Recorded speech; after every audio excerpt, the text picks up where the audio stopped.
পবিত্র রমজান মাস উপলক্ষে রবিবার ইমাম মুয়াজ্জিমদেরকে একত্রিত করে সংবর্ধনা জ্ঞাপন করা হলো। মালতীপুর বিধানসভার বিধায়ক আব্দুর রহিম বক্সির উদ্যোগে এই কর্মসূচি নেওয়া হয় শামসী কলেজ মাঠে। সেখানে মালতীপুর বিধানসভার 11টি গ্রাম পঞ্চায়েতে প্রায় 1600 জন ইমাম মুয়াজ্জিমকে সংবর্ধিত করা হয়।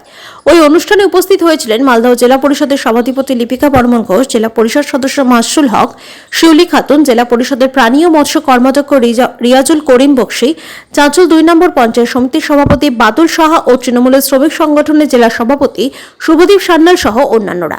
এই দিন উপস্থিত ইমাম মুয়াজ্জিমদের সামনে সম্প্রীতির বার্তা তুলে ধরে মালতীপুরের বিধায়ক আব্দুর রহিম বক্সি। বর্তমান রাজ্য রাজনীতিতে উস্কানিমূলক বক্তব্য এবং গুজবে কান দেওয়ার মানা করেন তিনি। সামাজিক মাধ্যমে কারো বক্তব্য শুনে প্ররোচনার ফাঁদে পড়ে এবং এলাকায় যেন অশান্তি না সৃষ্টি হয় সেই আবেদনও রাখা হয়। প্রতি বছরের ন্যায় এবারও আমরা মালতীপুর বিধানসভা কেন্দ্রের 11টি অঞ্চলের প্রায় 1600 ইমাম মুয়াজ্জিম যারা আছেন তাদেরকে আজকে আমরা এখানে সম্বর্ধিত করেছি। সম্বর্ধনা সভার আয়োজন করেছিলাম, তাদের সবাইকে সম্বর্ধিত করা হচ্ছে।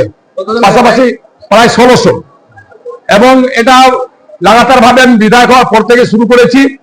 এরপরে আপনার 23 তারিখে আমাদের আবার পুরোহিত, বিশিষ্ট জ্ঞানীগুণী ব্যক্তিগণ এবং আদিবাসীদের মাঝি থানের মাঝি বাবারা, তাদের প্রায় 500 জনের সম্বর্ধনা হবে মালতীপুর কমিউনিটি হলে। তারপরে হজযাত্রী সম্বর্ধনা হবে। তারপরে দুর্গাপূজা আসলে শারদ সম্মান জ্ঞাপন করা হবে।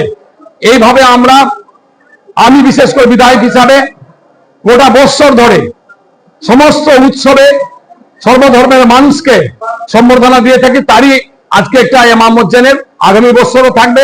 আমি বেঁচে থাকলে, যতদিন বেঁচে থাকবে ততদিনই থাকবে। আমি বিধায়ক না থাকলেও থাকবে। আমি শুধু বেঁচে থাকলেই এই সম্বর্ধনা, এই ধরনের সম্বর্ধনা চলতে থাকবে। কারণ পশ্চিমবঙ্গ হচ্ছে একটা সাম্প্রদায়িক সম্প্রীতির প্রতীক। পশ্চিমবঙ্গ হচ্ছে সর্বধর্মের মানুষের বাসস্থান। পশ্চিমবঙ্গ হচ্ছে সংবিধান রক্ষাকারী ধর্মনিরপেক্ষ একটা রাজ্য।